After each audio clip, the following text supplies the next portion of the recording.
an ADR process whereby an impartial third person determines a dispute based on merit. So we have arbitration, we have mediation, we have reconciliation, and we have agreement. I think that one is arbitration. So the three major types of alternative dispute resolution mechanisms that we looked at.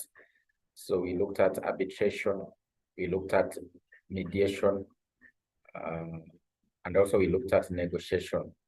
So we looked at negotiation, but of course there are others.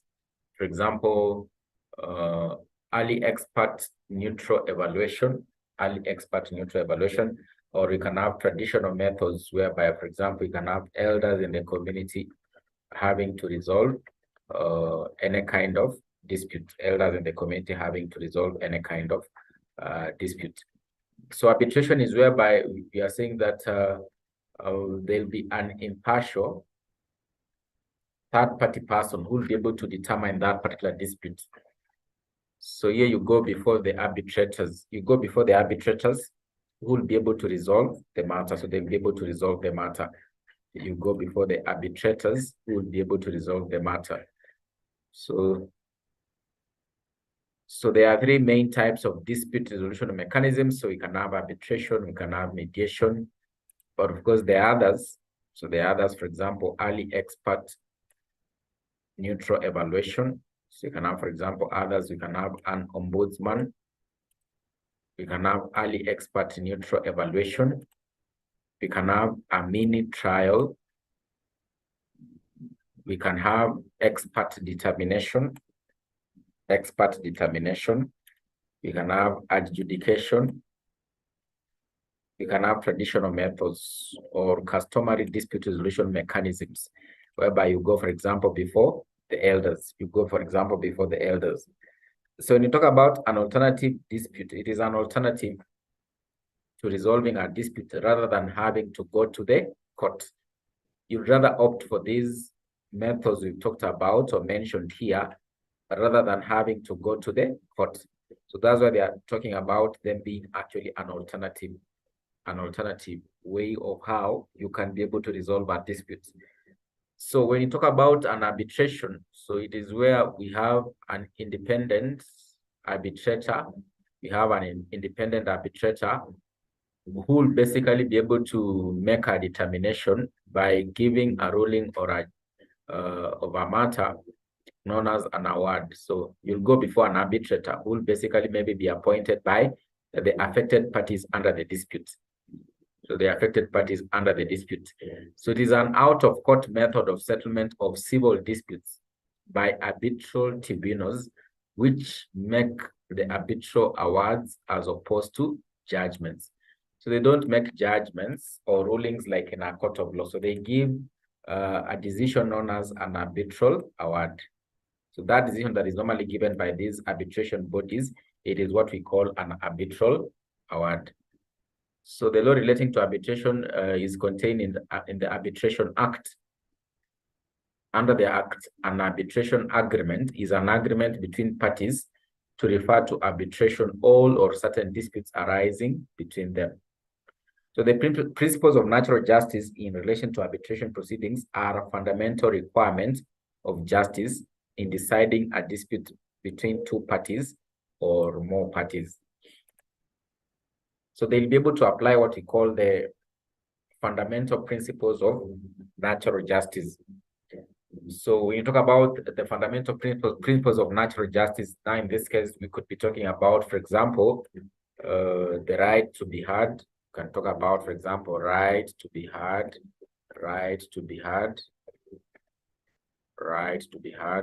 Those are just examples. Right to be represented, right for representation. We can be able to talk about right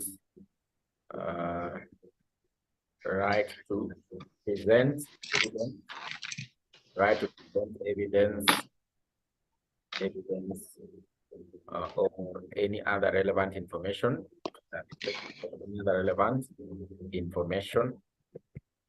relevant information. So right, for example, to seek for an adjournment, right to seek for an adjournment.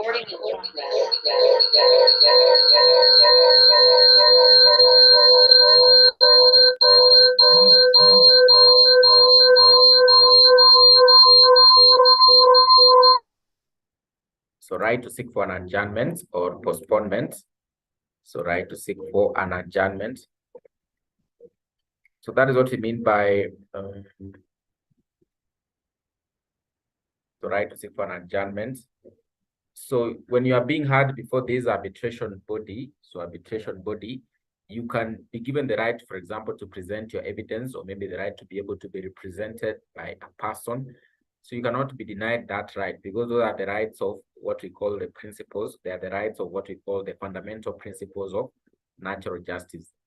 So if you go to any court in this case, you, for example, have the right to be represented. So they are usually actually applied by the arbitration bodies. So the arbitration body will have to be set up. It will have to be set up by simply, in this case, the parties affected by that particular dispute having to propose as to who will be able to sit on this particular arbitration body. So so the matter can be referred to the arbitration maybe by the parties themselves, or by an act of parliament or a law that is in place, or a court of law with the consent of the parties to the dispute. So the parties to the dispute, arbitrators may be appointed by the parties to the dispute, a third party as agreed by the parties, or maybe the High Court on application,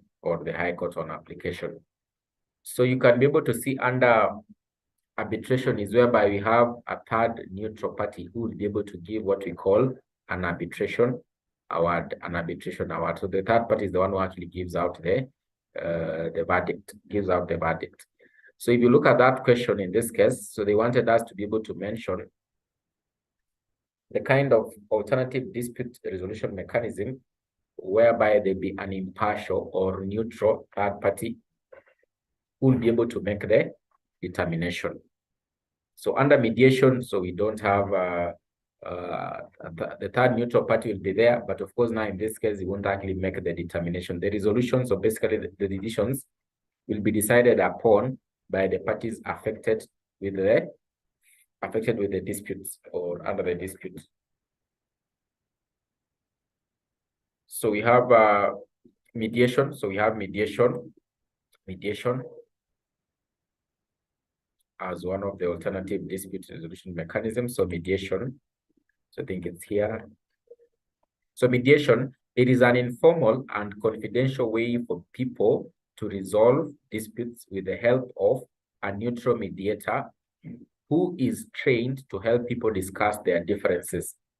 The mediator does not decide who is right or wrong or issue a decision. So it doesn't actually basically decide who's actually right or wrong or issue a decision like under arbitration, where the arbitrator gives an arbitral award. Instead, the mediator helps the parties to work out their own problems. So he helps them to work out their own problems, but he doesn't actually give the verdict or the solution to the problem. So he just creates an environment. So it's known as mediation. So that kind of process is actually known as mediation. So we have, for example, negotiation. So negotiation is whereby, for example, the parties just agree to meet, and of course they negotiate under any kind of dispute and try to resolve it. So they don't involve another person. So it has been defined as any form of direct or indirect communication whereby parties who have opposing interests discuss the form of any joint action which they might take to manage and ultimately resolve the dispute between themselves. So here there is no third party involved. You can be able to see under mediation, under arbitration, there's a third party who's actually involved. Under negotiation, no third party is actually involved. So the parties by themselves are the ones who will be able to resolve the matter. So they can just decide to meet and take action as to how they'll be able to resolve their own disputes amongst themselves. So negotiations may be used to resolve an already existing problem or to lay the groundwork for future relationship between two or more parties. It is characterized by preeminent mode of dispute resolution, which is hardly surprising given its presence in virtually all aspects of everyday life, whether at the individual, institutional, national, or global levels. Each negotiation is unique, differing from one another in terms of the subject matter, the number of participants, and the process used. So these basically are processes we are likely to experience, for example, on our daily life, maybe at our workplace. So you could have maybe differences, so you can decide as to how you can be able to resolve them or negotiate and actually agree. So it actually basically present, it is present in our daily life. It is not surprising to find that negotiation can also be applied within the context of other dispute resolution processes, such as mediation and litigation settlement conferences. So that's what we mean by negotiation. It is voluntary, so no one is usually forced to. You basically come voluntarily to meet the opposing side. It can be bilateral or amongst many parties, multilateral. So it can involve 2, 3, or maybe a dozens of parties or a dozens of parties. It is non-adjudicative. It involves only the parties. The outcome of negotiation is reached by the parties together without recourse to. So there's no neutral third party. There's no neutral third party under negotiation. But for mediation and arbitration, a third party is actually involved. A third party is actually involved. So maybe they could twist the question and ask, which amongst these ones doesn't actually involve a third party to resolve a dispute? So maybe they indicate there may be mediation. So mediation, they don't actually involve a negotiation, they don't actually involve a third party. So negotiation, they don't actually involve a third party. So under mediation, there's an arbitrator, there's a mediator. Under arbitration, there's actually an arbitrator. There's actually an arbitrator. So there are the other methods we've tried to mention. So maybe it's good you understand them. For example, an ombudsman. So an ombudsman is a person who investigates complaints and attempts to assist the disputants to reach a decision. Usually, this is an independent officer of the government or a public or quasi-public body. An ombudsman can be classified as an ADR mechanism. So it is simply a person who's actually been appointed to carry out investigations and, of course, assist the persons under the dispute to resolve it. So early expert neutral evaluation. So early neutral evaluation. So this is where before you go to the court, you look for a third party who can be able to advise you. So this is where the parties to the dispute consult a third party with regard to the dispute. The third party then advises them on the likely outcome of the conflict, should it be referred either to the courts or other formal means of dispute resolution mechanisms. So most advocates usually carry out E&E. So you seek for maybe consultation or actually advice before you proceed to the court. So then the lawyer or basically the advocate advises you that if you proceed to the court, this is likely to be the verdict. So instead of having to go to that route, you can be able to resolve it like this.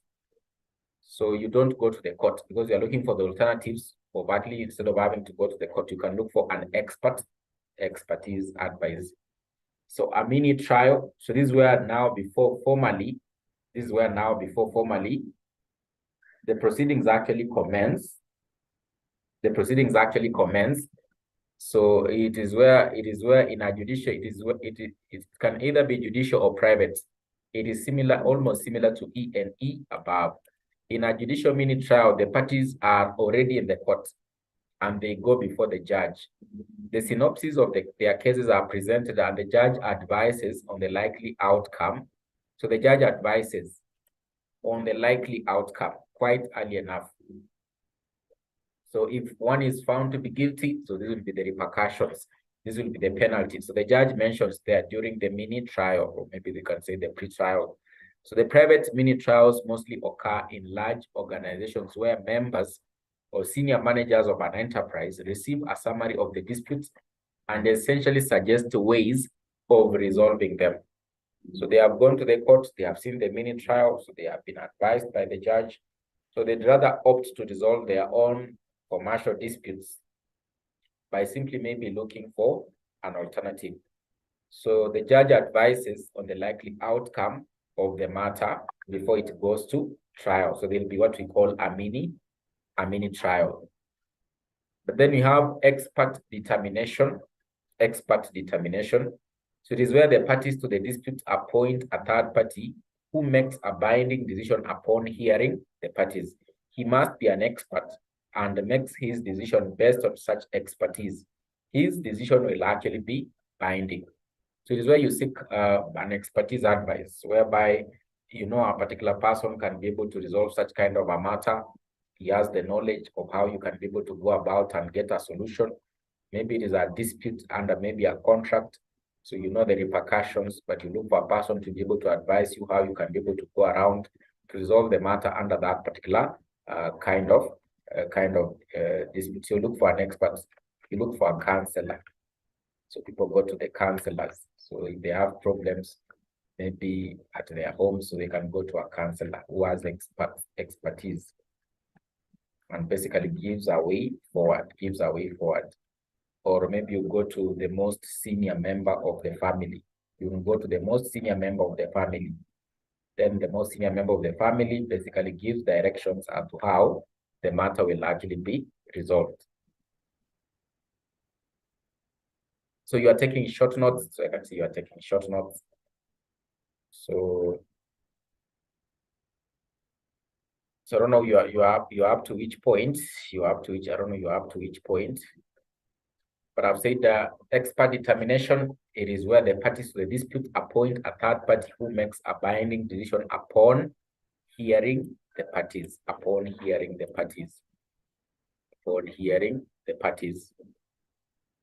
Then we've said a mini trial, it is where the judge advises on the likely outcome of the matter if it was go to trial. It is where the judge, so you can be able to summarize it like that. It is where the judge advises on the likely outcome of the matter if it was go to trial, It is where the judge advises on the likely outcome of the matter if it was actually to go to trial, Early neutral evaluation, where the parties under the dispute consult a third party with regard to the disputes. And then the third party actually advises them on the likely outcome.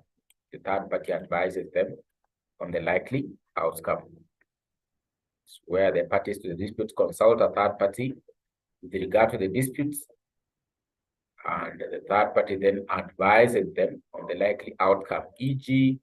an advocate, for example, e.g. an advocate.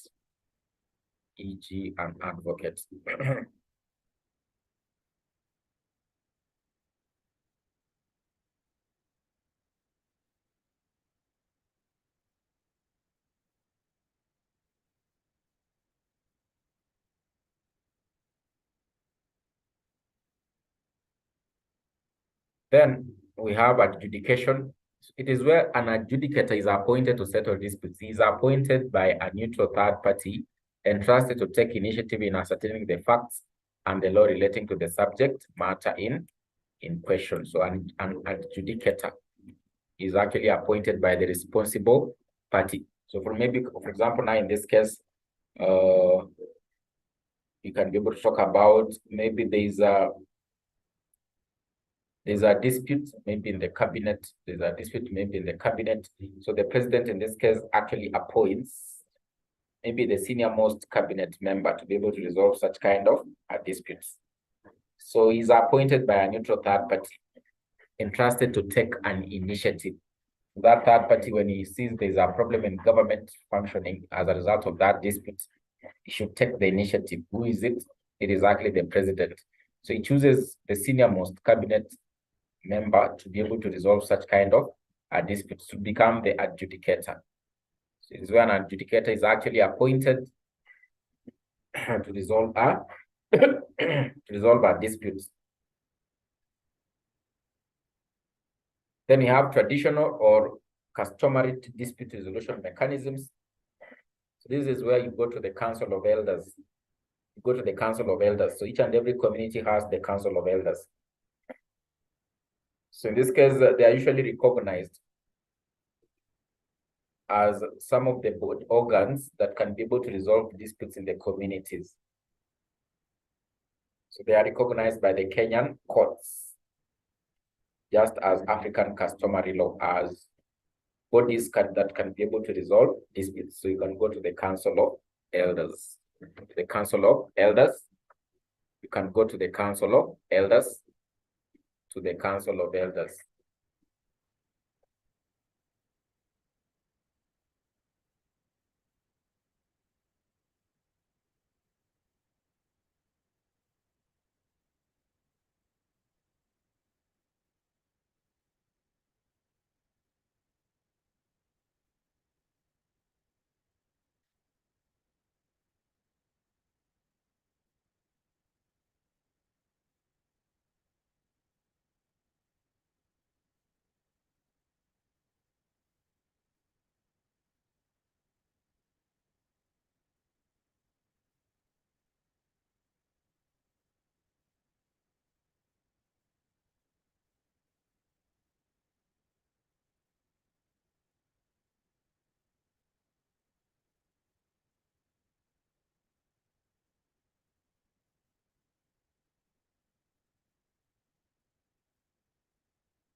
So those are the methods of dispute resolution mechanisms, or how you can be able to resolve disputes.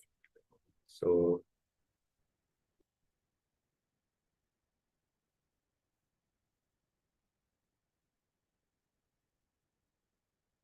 there, I think they had mentioned arbitration, mediation. They have even mentioned the reconciliation.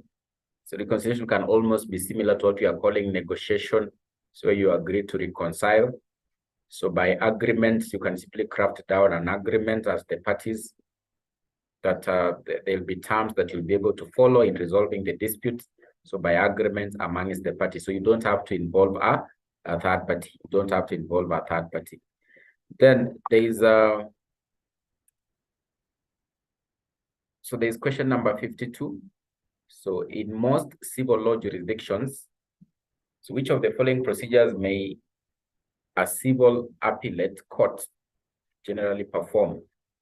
So in most civil law jurisdictions, which of the following procedures may a civil appellate court generally perform? So you're talking about interview more witnesses, enter judgment if law issues are correct, collect more documentary evidence. So in a civil law jurisdiction, it is where we say they apply which kind of judicial process. So they apply the judicial process known as inquisitional, whereby they do a lot of inquiries and actually investigations. So they do what we are calling inquiries and investigations. So just remember that we said, don't forget again, under a civil law jurisdiction, they actually apply that system of inquisitional, whereby they do investigations. So they carry out investigations. So the court is actually able to carry out its own investigations, and of course, before they give out the verdict. While in a common law jurisdiction, they apply that other one known as adversarial judicial process. They apply what we call adversarial judicial process, whereby under adversarial judicial process, the parties are actually left to argue and present the evidence by themselves, by themselves.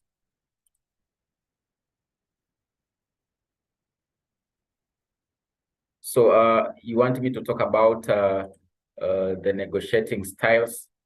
I think they are here. Negotiating styles.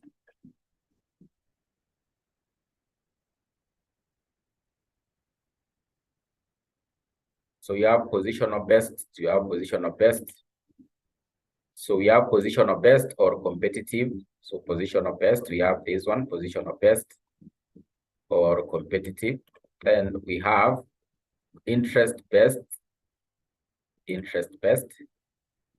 So positional best is simply whereby you are negotiating, but you've taken a position. So the one who's actually very superior is likely to take up a position and stand with it. So you'll take advantage of the weaker person or the weaker party. Maybe it could be between the employer and the employee. So the employer actually takes a positional best, whereby he knows he's quite superior, and therefore he's just basically going to take advantage of the inferior party. Interest best is whereby you balance in this case. The interest of the employee is taken care of. Also, the interest of the employer is actually taken care of.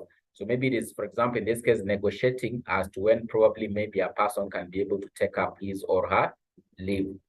So there is the interest of the employer, whereby, for example, now in this case, it is a high season whereby they have a lot of clients or customers.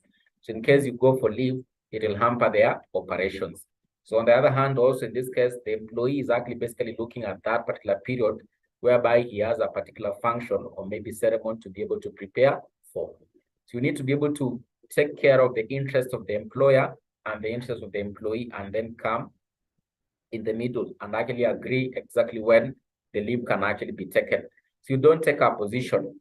So if it is position of best, it simply means that the interests of the employer will be just be taken care of. Now in this case, you will not actually go for the leave. There will be no any form of having to agree and coming to having what you are calling a middle ground. So in a competitive or position of best approach, the parties try to maximize their returns at the expense of one another.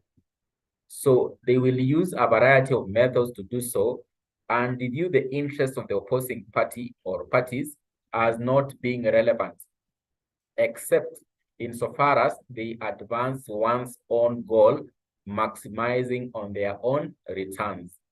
Competitive bargaining has been criticized for its focus on specific positions rather than attempting to discern the true interests of the parties.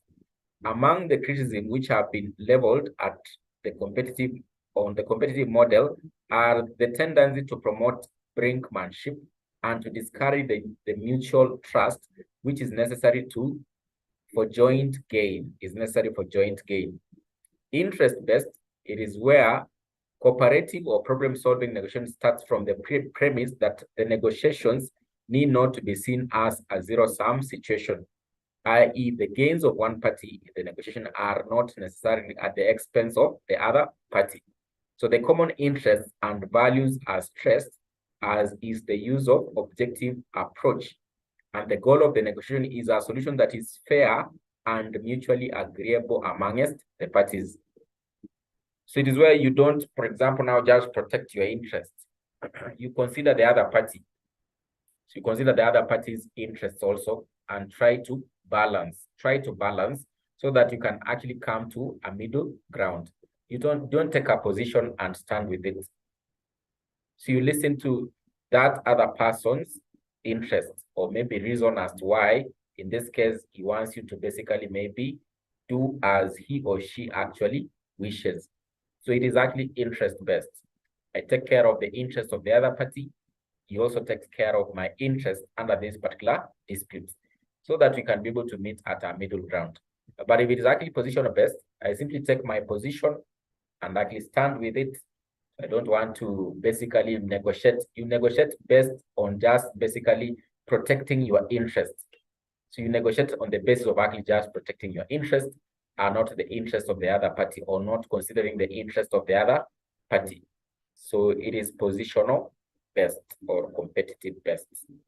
So you can have interest based, or maybe we can have what we call positional based, or we can have what we call positional based. So those are the two negotiating styles or negotiation styles that we can have, the negotiation styles that we can have. So I think we were looking at adversarial judicial process and inquisitional judicial process. So whereby we are saying under civil law jurisdictions, they'll use what we are calling inquisitional, or inquiries or investigations have to be undertaken before the judge can be able to make or come up with a verdict. But under common law jurisdictions is whereby you are saying that in this case, let me get the question first. So let me get the question. So in civil law jurisdictions, which of the following procedures may a civil appellate court generally perform? A civil appellate court generally perform. So here's where we are saying they do a lot of inquiries or investigations. So they do a lot of inquiries or investigations.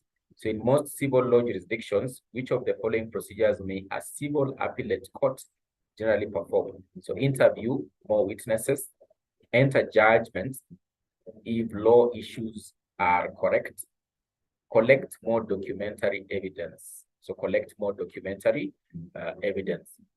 So, and that is, I think, what we saw. It is normally carried out under inquisitional judicial process. So I think we can just be able to review or remind ourselves there.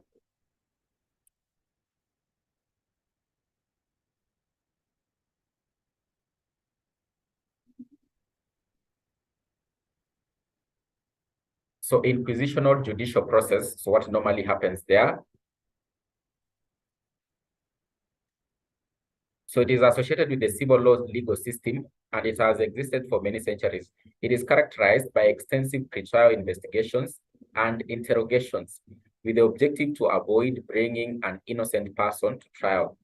The inquisitional process can be described as an official inquiry to ascertain the truth, whereas the adversarial system uses competitive process between the prosecution and defense to determine the facts. The inquisitional process grants more power to the judge. So once the judge is actually able to see that the facts are maybe according to what is actually provided for under the law, then he'll actually be able to make the ruling or the judgment. So the judge who oversees the process, whereas the judge in the adversarial system serves more as an arbitrator or an arbiter between the claims of the prosecution and the defense.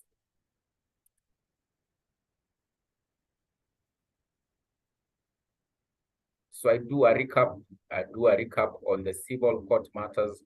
Personally, I have not been in class and would love to understand. So civil court matters. So we are saying, so there are two legal systems that here we are actually trying to emphasize, and that is the main focus of study in this particular unit. So we are saying we have a civil legal system, and a common law legal system. So that is the first thing to be able to notice, that we have a common law legal system and we have a civil law legal system. So under a common law legal system,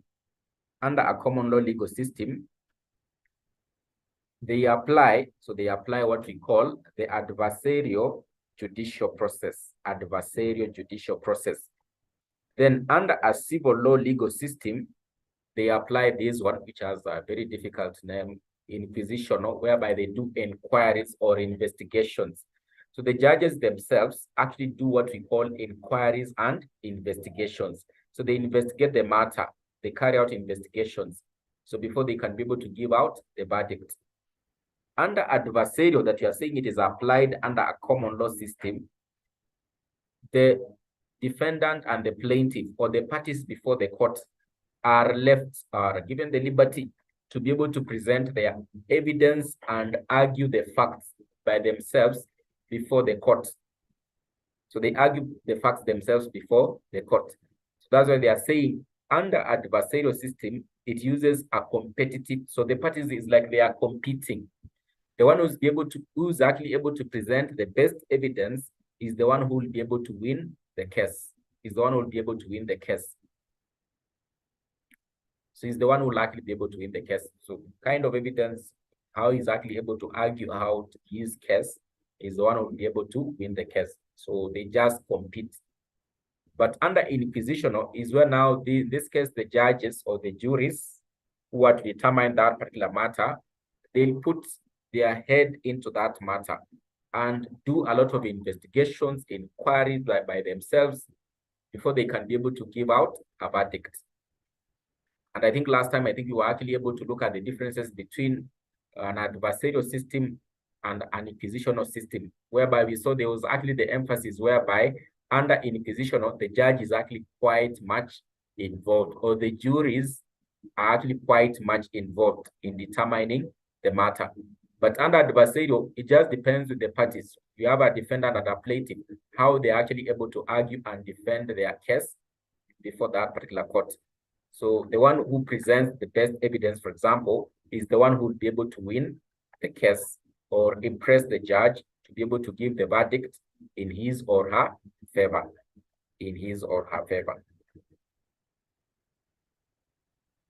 So for example, here, you're having what you are calling the civil legal system. So the civil legal system,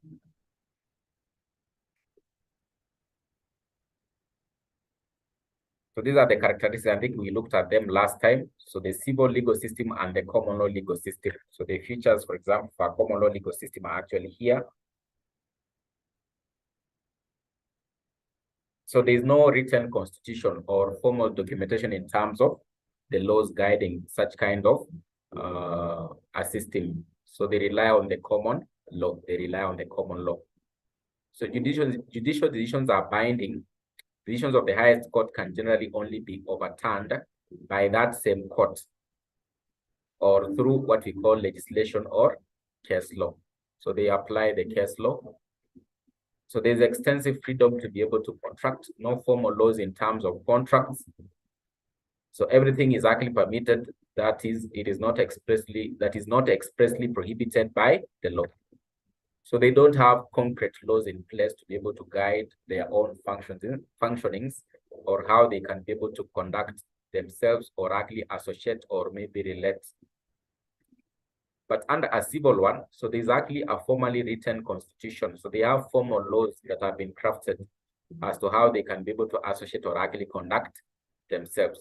So that's why I was trying to explain that in a civil law system, it is like they are very civilized. So they are very civilized. So they are basically able to govern their own affairs. They have even their own constitution that they have been able to craft or draft.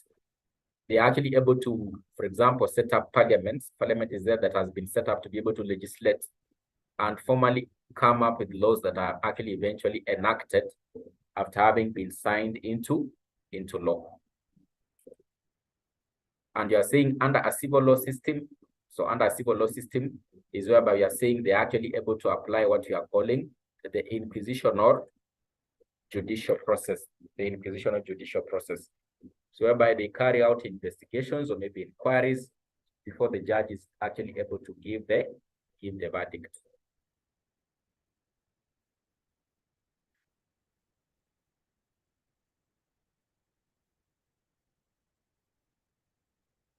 So if you go back to the question,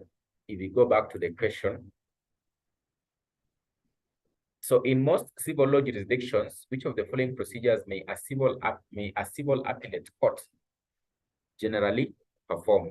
May a civil appellate court generally perform? So this is, for example, a situation whereby maybe there has actually been an appeal. So there has actually been an appeal, maybe in a civil law jurisdiction. So they'll have, for example, maybe to interview more witnesses or interrogate more witnesses, enter judgment if law issues are actually correct. So they just give a ruling if the issues are actually very correct. Or they can be able to collect more documentary evidence. They can be able to collect more documentary evidence. Collect more documentary evidence. Then we have the next question there. So which of the following is a civil litigation remedy? So is a civil litigation remedy. So you can have an injunction, you can have damages, you can have equitable relief. You can have equitable relief. So all the above are actually correct. So a civil litigation is basically where we are saying it is just a litigation involving or a matter before the court involving private individuals. So the civil law is the one that is actually being applied to resolve such kind of a matter. So it is a civil in nature. So civil, it is just between a civil lawsuit. A civil lawsuit, it is a suit just involving private individuals. What about a criminal lawsuit? A criminal lawsuit will likely involve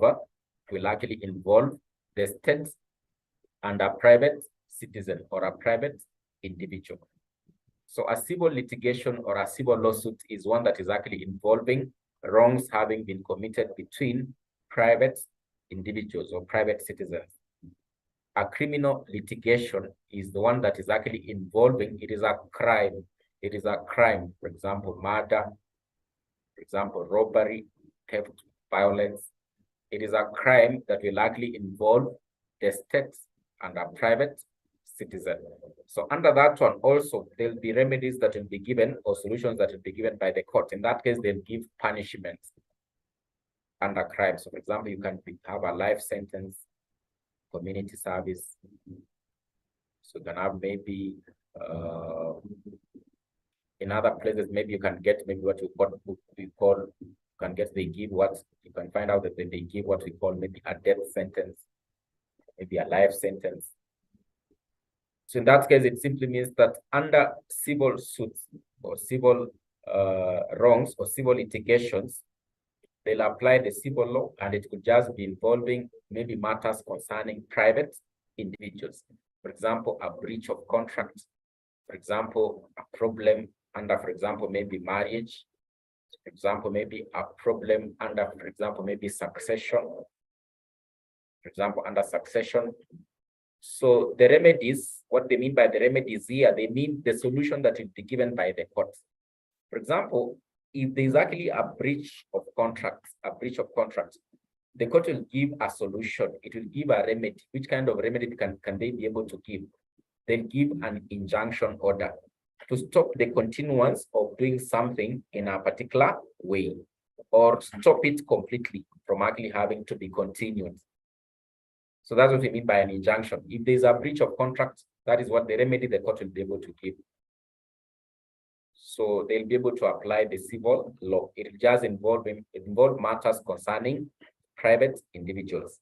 So they can be able to give an injunction order to stop the continuance of doing something in a particular way, or they can give out what we call the payment of all the damages. The payment of all the damages. Or they can give out what we call an equitable relief, whereby the remedy given in this case, it is seen in wholly or in wholesome. It is seen in wholly or in wholesome to be fair to the parties, to be most reasonable to the parties, and equitable. It is equal, it creates equal balances between the parties actually affected. It is just quite fair that these particular parties, maybe they should just go their own way. They should just go their own way. So that is an equitable relief because they cannot be able to see eye to eye. So they cannot be able to contract. They can be able to maybe run a company together. So the equitable relief that can be given is maybe for the company to be dissolved. So that will be quite fair enough to the parties.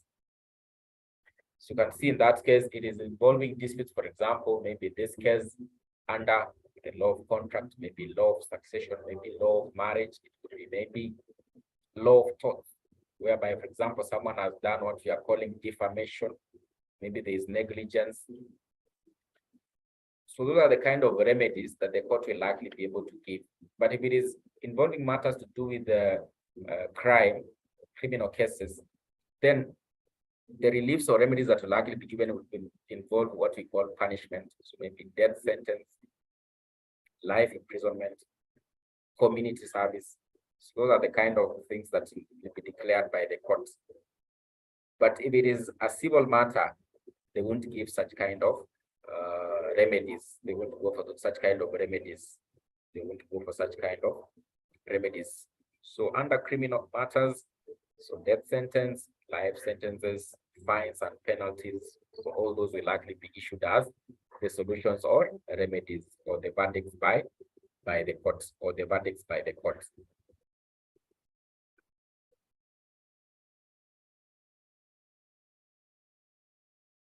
So the next one is talking about the litigation process. So the litigation process.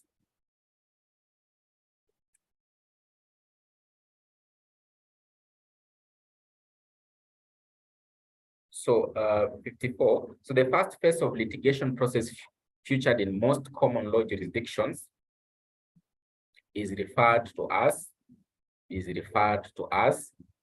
the pretrial phase, the investigation phase, the examination phase. So the answer there was pretrial phase. So maybe I could ask, so which one do you think will actually be the first one? Which one do you think will be the first one under a civil law jurisdiction? Which one do you think will be the first one under a civil jurisdiction? So which one do you think will be the first one under a civil jurisdiction, civil law jurisdiction?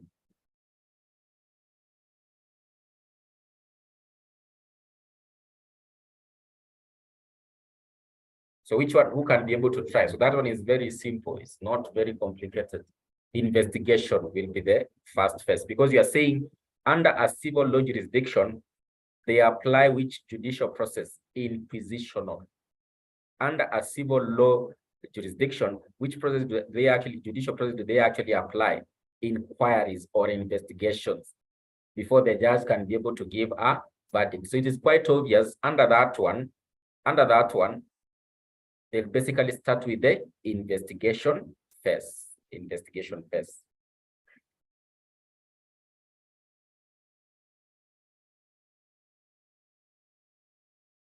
So I give the order for both. So maybe I can be able to get the order here. We go through it. The order for the judicial process.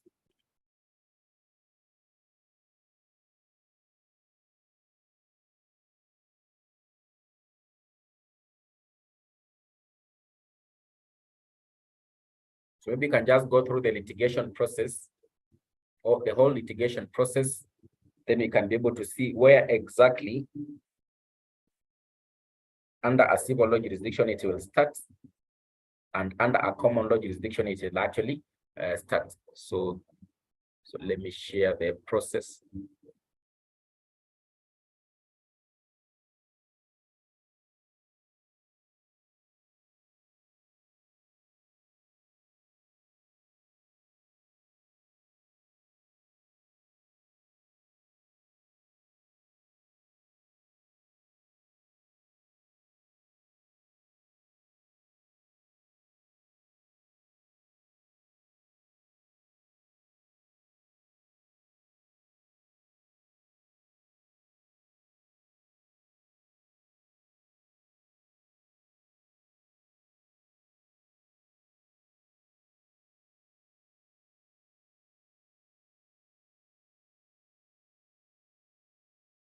the litigation process.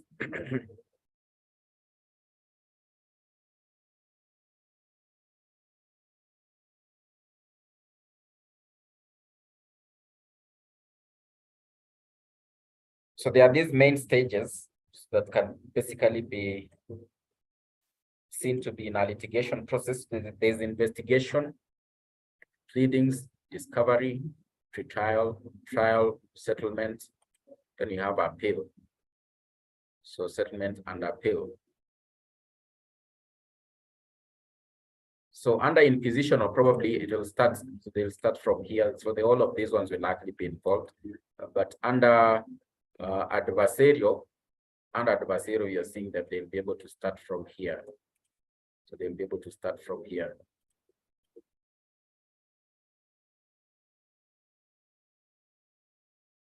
So these are the ones. These are the ones will be under inquisition of the whole of them. So in the beginning stages of litigation, both parties involved in the situation require legal action should hire an experienced attorney or lawyer who will represent them well and work for their best interests. So they look, basically, people will look for maybe lawyers who have the experience to be able to protect or maybe safeguard them or give them guidance as to how they'll be able to approach that particular matter before the court.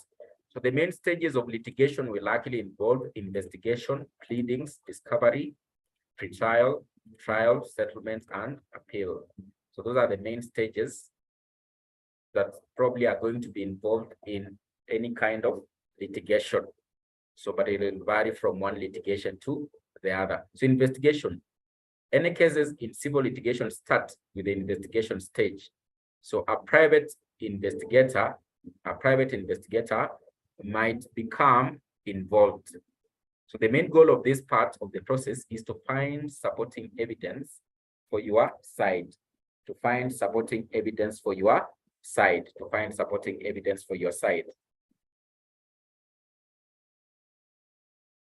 So the main goal of this part is to find supporting evidence for your side of argument. This might include things like forensic evidence, medical records, or informal witnesses and interviews. So pleadings. So both parties involved in a lawsuit must file pleadings. Pleadings are initial documents that explain the basic arguments of either side of the legal issue. So this includes two parts. The complaint and the answer. The complaint and the answer. So the plaintiff and the defendant. So the plaintiff or the complainant presents, then the other party will likely be able to retaliate or answer back. So in the complaint, the plaintiff will file an official complaint. The plaintiff is the complainant before the court. So we'll file an official complaint with the court, which will be delivered to the defendant. So the complaint will be delivered to the defendant to retaliate back or give the answer. So this will describe the wrongdoings of the defendant and what specifically the plaintiff is holding them responsible for. So when the complaint is delivered to the defendant, this is called serving legal process or getting served. So once the complaint is filed, the defendant has the opportunity to officially answer or reply. So they may ask for further clarification on the issue or for corrections to incorrect allegations or legal understandings. So the defendant might even request that the court throw out the suit altogether if this feels strongly that it is actually unwarranted. It is actually unwarranted, or maybe there is no concrete evidence to pin them down. So in this case, we are saying that Azimio presents the petition. So the petition is now presented. The complaint is presented to the defendant. So the IEPC. So they retaliate back by presenting the answers. They present the answers in this case. So discovery. So the discovery process is the point in the litigation process where each of the parties involved attempt to discover as much as they can about the case. This This involves legal research, reviewing documents, interviewing witnesses, and more. Discovery is usually the longest part of the case and usually carries all the way up to the trial. The main elements of discovery are depositions, obtaining witnesses, and motions. Then we have pretrial. So what happens at the pretrial stage? The pretrial stage consists of meetings and negotiations between the attorneys for either side of the case. Many times, settlements will actually be reached during this pretrial period. Then you have now the real trial. So once the trial begins, either side argues their case before the court. So this might just include the judge or the bench trial, or a jury may also be involved, or a jury trial. So a jury is simply an expert who can be able to make a determination before a court of law. So before the trial, both the plaintiff and the defendant provide briefs to the judge. So these documents lay out the arguments they will make and the evidence that will likely be used. So during the trial, the following steps will likely be undertaken. So when choosing a jury, the opening statements, arguments, including questioning witnesses and evidences, introductions, all those closing arguments, then the verdict of the judge. So then the settlement. So the settlement is the final outcome of the case. In civil cases, this is usually a sum of money that is paid to the winning party by the losing party. So once a judge comes to a final judgment, the settlement is owed to the prevailing party. So there can be some issues obtaining these settlements, however, during which the winning party can pursue collection or execution of what is owed to them. So the settlement is where now we are saying, for example, they give a remedy of an injunction, a remedy of damages. So that is the settlement that must basically be done by the defendant, must be done by the accused party or the defendant. Then there can be an appeal. You can be able to appeal. So maybe you didn't get a fair hearing in that particular court. You go to the next court. You go to the next court and actually you can do an appeal if you think you didn't get a fair hearing. So for example, now in this case, if you look at our court structure here in Kenya, so the highest court in the land is the Supreme Court. Then down there, we have the Court of Appeal. Then down there, we have the High Court. So maybe this matter was before the High Court. It was before the High Court. You think that you didn't actually get a fair hearing, or maybe your lawyers actually advise, your advocates actually advise that this was not actually a fair hearing. So there was actually, for example, maybe an error of the law by the judge in making the verdict or judgment or ruling. So you can go to the next court and actually appeal. So you can be able to appeal at the Court of Appeal. Appeal at the Court of Appeal. So you can be able to appeal at the Court of Appeal. So you can be able to appeal at the Court of Appeal. So these are basically the stages that will likely be involved, So all of them are likely to be applied in a common law or adversarial judicial process. So all of them are likely to be applied. So all of them are likely to be applied in an inquisitional process or a civil law system. So all of them, because under inquisitional is where we are saying, for example, they do investigations before maybe the case actually commences, or the real hearing or determination is actually made. So all of them will likely be involved under an inquisitional or a civil law system So, but under common law system is whereby you are saying that now in this case, so they'll be able to leave the parties to be able to argue the matters by themselves. So the judge is not involved in having to do the investigations or actually inquiries. And therefore now in this case, they'll start at the pretrial stage, So these are the processes of litigation. So I think I had not actually shared them on the group, so but let me share them. I've not shared them.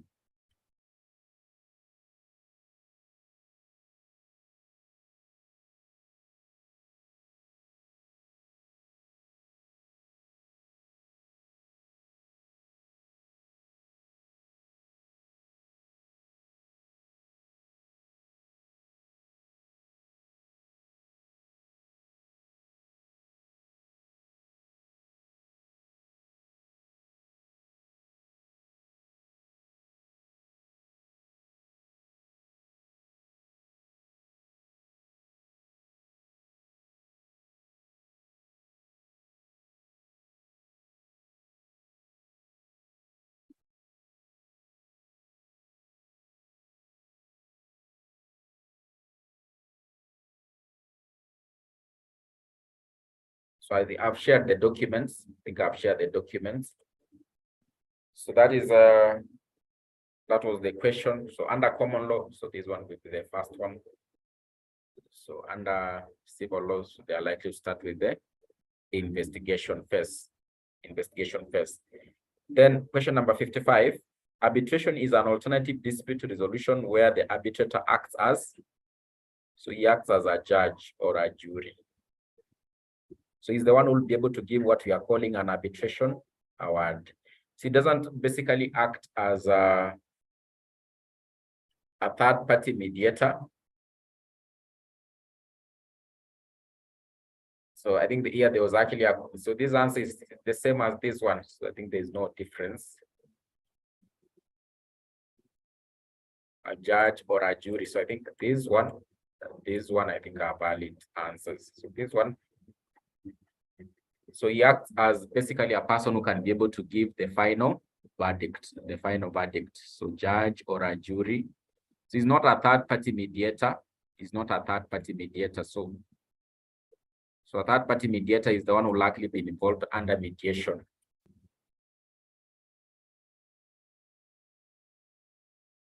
So I think this one we've looked at it, alternative dispute resolution mechanisms in detail. So which of the following procedures may a civil appellate court perform in most adversarial jurisdictions? So which of the following procedures may a civil appellate court perform in adversarial jurisdictions? So obtain more documentary evidence, obtain more witnesses' testimonies. So adversarial is where we are saying that in this case, the parties are actually left at liberty to be able to compete by themselves. So what could actually happen, for example, now in this case,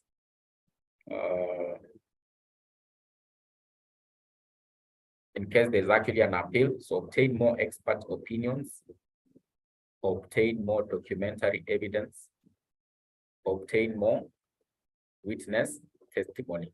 So I think these are the ones we saw here.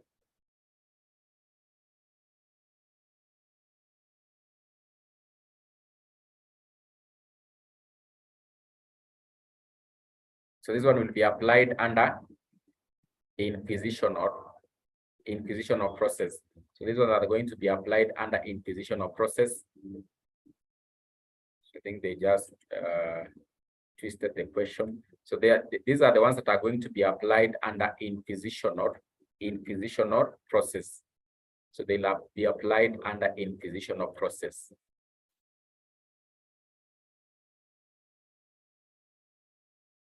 And not under adversarial process.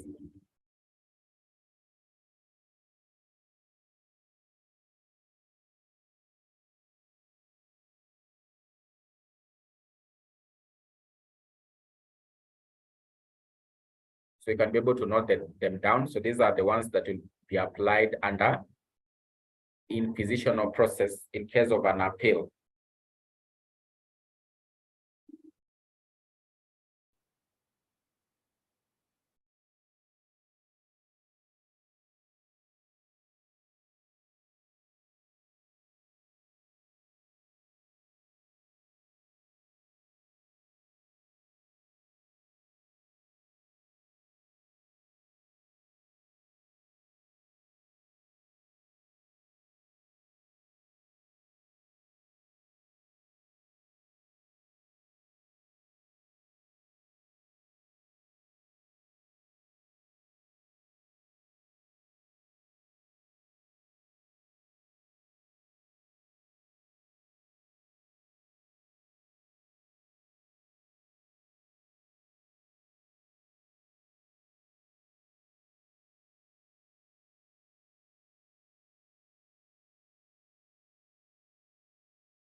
So we can look at another one. So we can look at another question. So there's this one still under alternative dispute resolution mechanisms. So which of the following is an alternative method of legal litigation for recovering against losses caused by dishonest employees? So we have mediation, arbitration. So I think one that we've not discussed is the fidelity insurance. Fidelity insurance. So fidelity insurance is, for example, now in this case, where you for example insure or get an insurance cover for maybe recovery of all the losses caused by the employees of the company. Maybe it could be theft of items, or maybe theft of inventory, or maybe theft of money. So you can be able to get an insurance cover for such kind of losses that have actually occurred in the company. So you can get a fidelity insurance just to cover for any loss that is actually occurring as a result of a loss caused by the employees of the company. So there are those ones, maybe you might steal items and maybe leave the company without your knowledge. So how do you cover for that, for such? So you can be able to get what we call a fidelity insurance. Alternatively, you can just be able to get a mediator and actually agree with the employee for the amount to be recovered, or he actually pays for the amount by himself. Or you can be able to, the parties can be able to appear before an arbitrator. So maybe there's an arbitration body that has been set up by the employer. In case of such actually happens, then the parties can be able to appear before that arbitrator, who will be able to give a way forward. And of course, the employee can actually be deducted the amount, deducted the amount. So maybe it is part of their policies. It is part of their policies as the employer. In case of such kind of a loss, then they have set up a resolution mechanism whereby there is a third party arbitrator who's actually able to resolve such kind of a matter.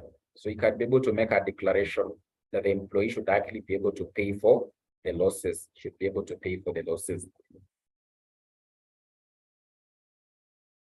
Then,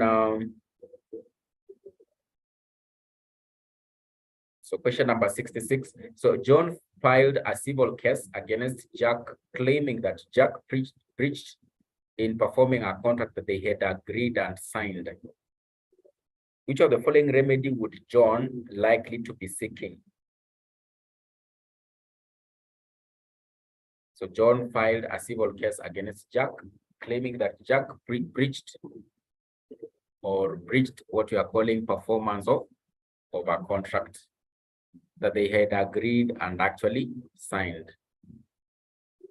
So which of the following remedy would John be likely to be seeking? So damages relief. So there are those remedies that can actually be given in case of a breach of a contract. So under damages relief, we simply mean that John would be seeking to be paid or actually compensated for all the losses that he has incurred in this particular contract as a result of the breach. So we can talk about damages. We can talk about being able to pay up to the extent the contract has actually been performed. So we call it quantum merit. So by quantum merit, we mean, for example, if you've hired someone to construct your house, so he has been able to construct up to maybe roofing level. So he hasn't done the roofing. So under the contract, you had agreed a particular sum of money. So you won't pay for the whole amount, but you'll pay up to the extent, up to where the work has been done. So maybe he had done the work up to that particular level, but he couldn't actually continue due to certain reasons. So you can be called upon to do what we call being able to pay for what has actually already been done. So it is known as quantum merit, or pay for the work that has already been performed under the contract. So another kind of relief that can be given, you can be able to talk about, for example, specific performance. You can talk about specific performance. So specific performance is whereby now in this case, the party is actually compelled to perform his duty as per the terms of the contract, to perform his duty as per the terms of the contract. Or there can be a relief known as an injunction. So whereby we are saying they'll be able to say they stop the continuance of performing or carrying out a particular role or task under a contract. So maybe I can be able to get those reliefs. I can be able to get those reliefs or remedies under breach of a contract.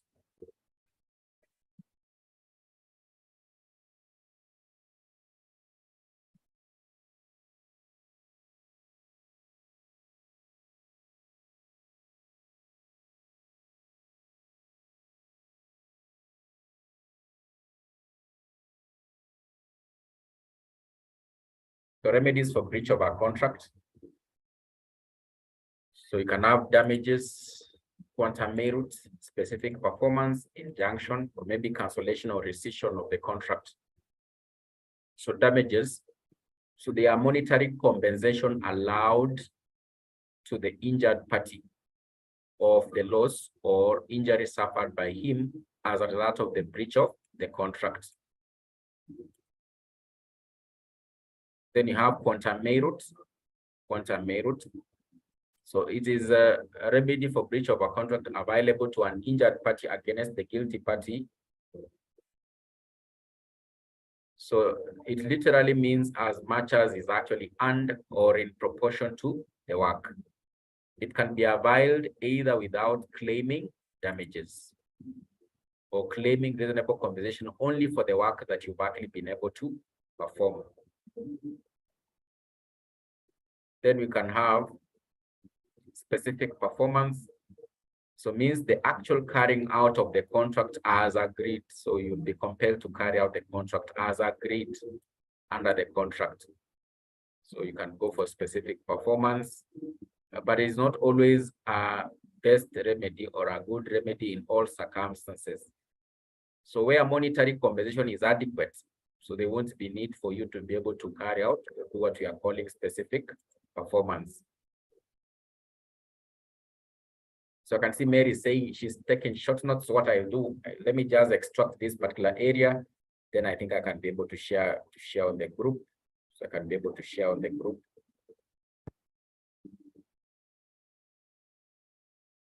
So remedies for breach of a contract.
So I've shared the notes there in the group. I think you'll be able to get them there. So I've been able to share.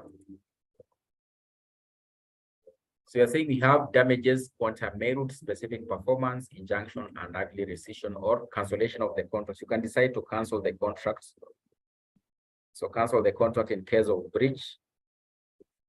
So specific performance is where basically the party is compelled to carry out his part of the terms, is part of the obligation or duties under the contract. So, but you're saying it is not always a good remedy in all circumstances. So where the court sees that, for example, monetary compensation can be an enough relief, so they don't go for specific performance. So they just go for compensation or monetary compensation. So where the court cannot supervise the actual execution of the contract. So they can't compel people to continue with that contract, yet the court cannot supervise. So they don't know what will happen. So maybe the breach will actually continue. So where the court cannot supervise, then specific performance is not a good remedy. It's not the best remedy. So where the contract is for personal services, e.g. a contract to marry or to paint a picture. In such contracts, injunction or an order which forbids the defender to perform like a personal service for the other person will be granted. Then where one of the parties to the agreement does not possess competency to contract. So a person who is not actually qualified, doesn't have the experience to perform his roles or duties under the contract. If it appears such, then the court won't give a specific performance as a remedy. So they go for other options, maybe compensation or damages, or maybe quantum merits, so like that. Injunction, it is an order of the court restraining a person from doing a particular act, So it is the mode of securing specific performance of negative terms of a contract. So where a party is in breach of a negative term of the contract, where he's doing something which he promised not to do, the court may, by issuing an injunction, restrain him from doing what he promised that he will not actually do. So they give an injunction to stop doing what you had not actually promised to do under the agreement. So they give an injunction order to stop the continuance of doing such kind of a negative action or wrong thing under the contract. Rescission simply means that you do the cancellation or cancel the contract where you think that there's actually the breach of the contract. So you can decide to resign and just sit back without even having to inform the other party. So when there's breach of a contract by one party, the other party may resign the contract and need not to perform his part of obligations under the contract and may sit quietly at home if he decides not to take any legal action against the guilty party. So you might decide not even to take a legal action against the guilty party, but you can just cancel it out and just sit back home since you have discovered there's breach by the other party of the contract. He's not fulfilling his part of duties under the obligation. But in case the aggrieved party intends to sue the guilty party for damages for breach of contract, he has to file the suit for decision of the contract, So when the court grants rescission, for rescission of the contract, suit for rescission is supposed to be suit for rescission of the contract. So when the court grants rescission, the aggrieved party is freed from all obligations under the contract and becomes entitled to compensation for any damage which he has sustained through non-fulfillment of the contract,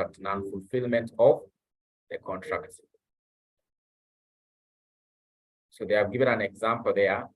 A contracts to supply 100 kg of tea leaves for 1,500 to B on 15th April.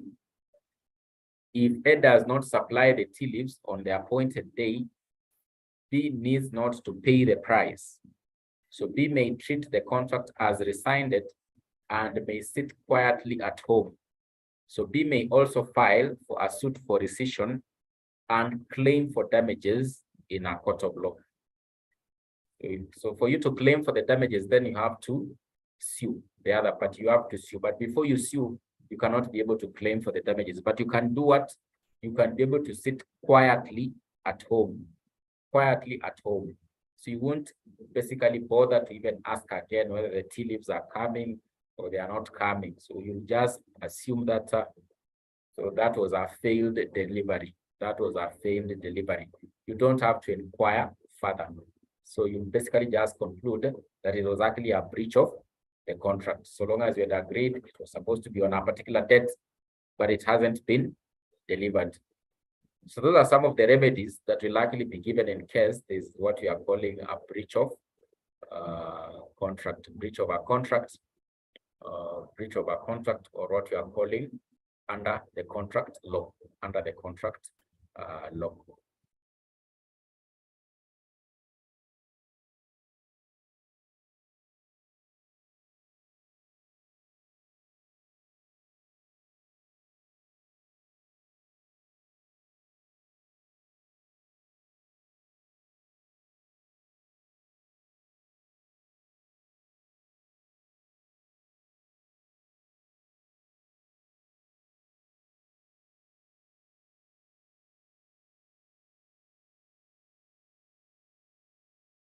So you can look at one final one.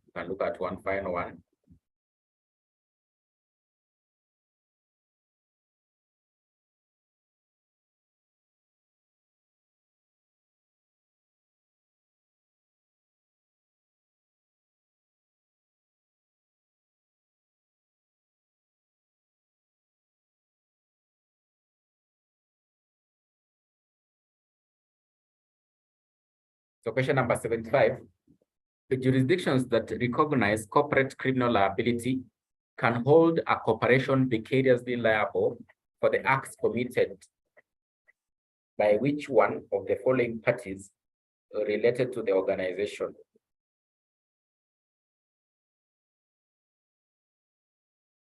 So what they mean by vicarious liability there, vicarious liability is simply where a person is actually accused of a wrong that is actually committed by another person or by another party. It is what we call vicarious liability.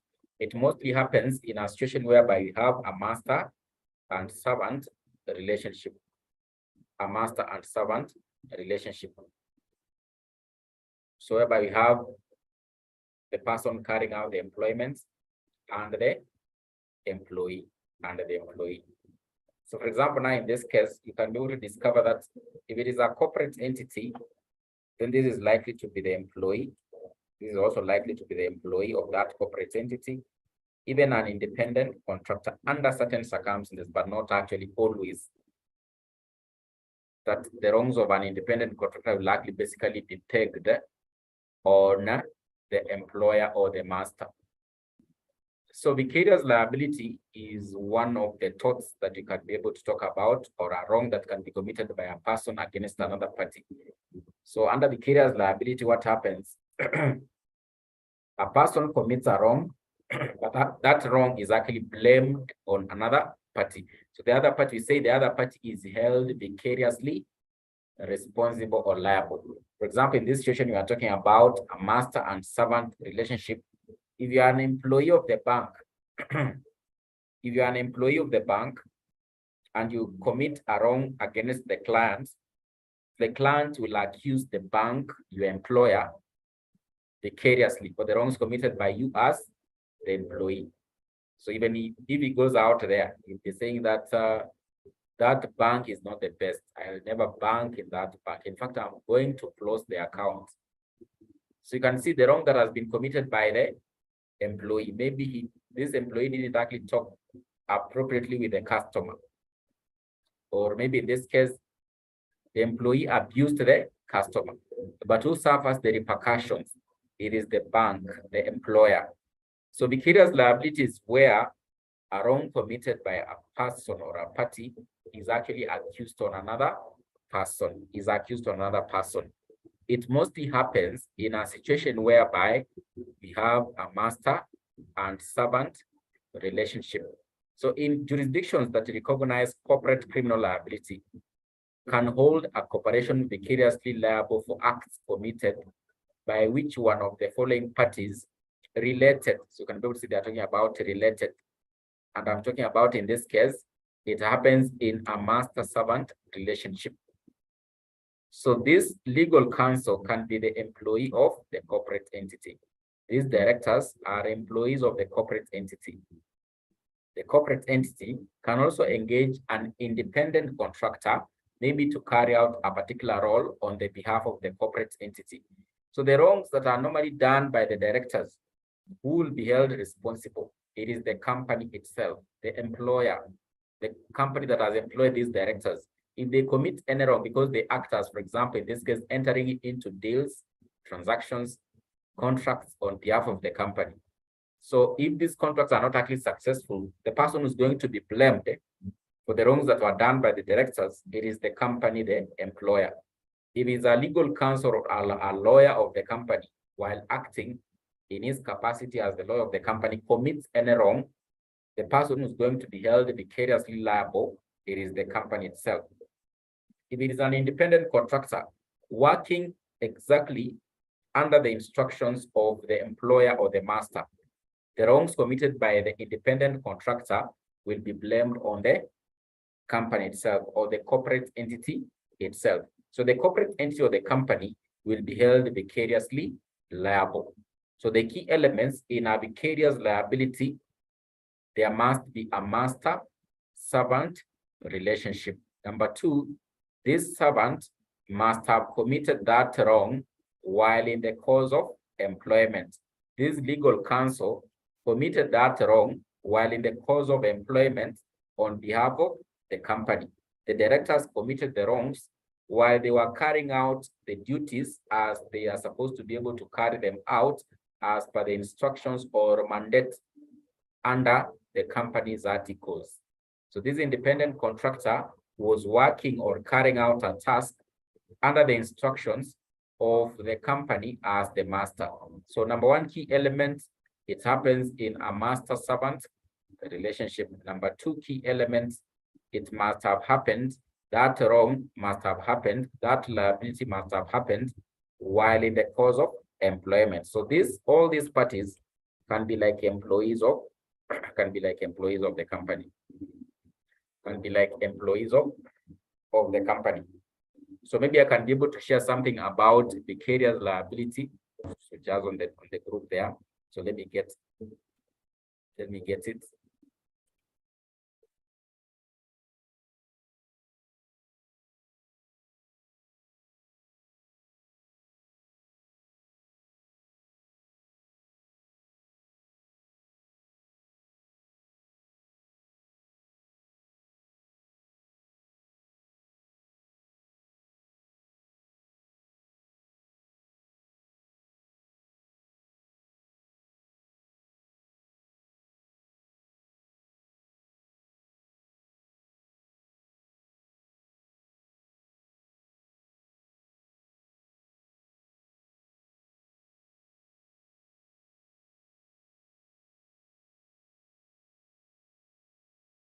me share something about vicarious liability.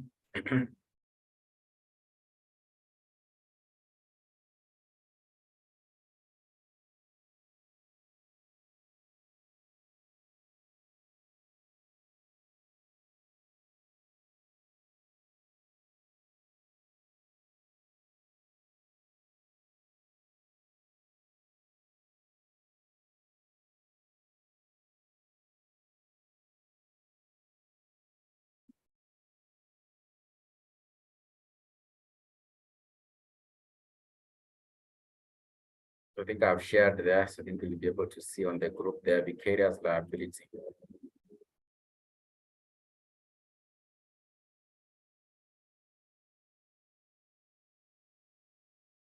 So there are circumstances, however, that another person may be held liable for torts committed by another. So this is referred to as vicarious liability. It mostly tends to occur in employment scenarios. Like that scenario in that question, you can be able to see it's an employment kind of whereby they have employed the legal counsel, they have employed the director, they have employed the independent contractor. So the following key elements must exist: master-servant relationship. Servant must have been acting in the course of employment. The servant must be under the control or working under the instructions of the master. So long as they did this wrong while they're under the mercies of the master or the instructions or control of the master, then the master is the one who's going to be held vicariously liable. Is the one who's going to be held vicariously liable. So I think that is what we mean by vicarious liability. That is what we mean by vicarious liability. So I think for today, I think we can end there with our revision. So we can end there with our revision. So all those areas that we covered that you didn't have, the notes, I think I've been able to share on the groups. I think you'll be able to access them. So you can continue to revise them. You can continue to revise them. So I don't know if there's actually any concern or any question up to that particular point, because I would wish to end the class there for today. I would wish to end the class there for today. So read consistently, so don't stop reading until exam time, so that you'll be adequately prepared. You'll be adequately prepared.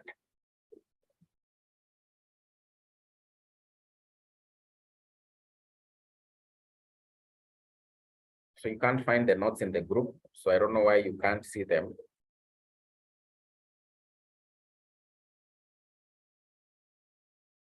So I don't know if Martha is able to see those notes I've shared there.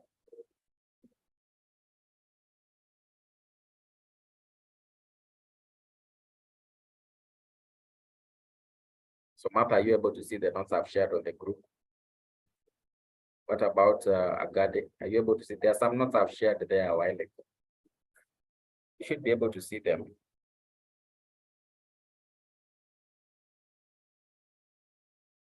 I can see Martha says yes. So they should be there. So I don't know why Mary is not able to see those notes.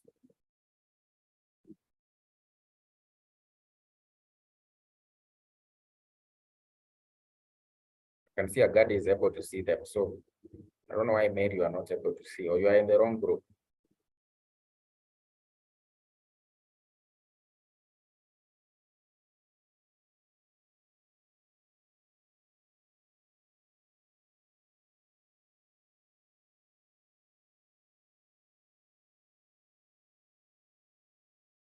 You can see Mary. Mary, you attended the wrong class or what? So this is a class for CFFE. It's for CFFE. I don't know how you found yourself here, or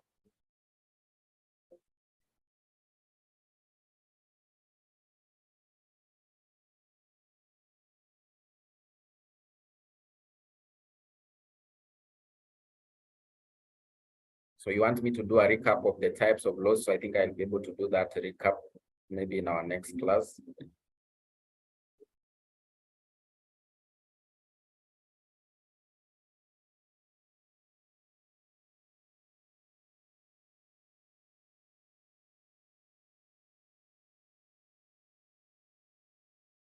So if there's no any other concern, then I think we'll be able to meet in our next class. I wish you a nice weekend.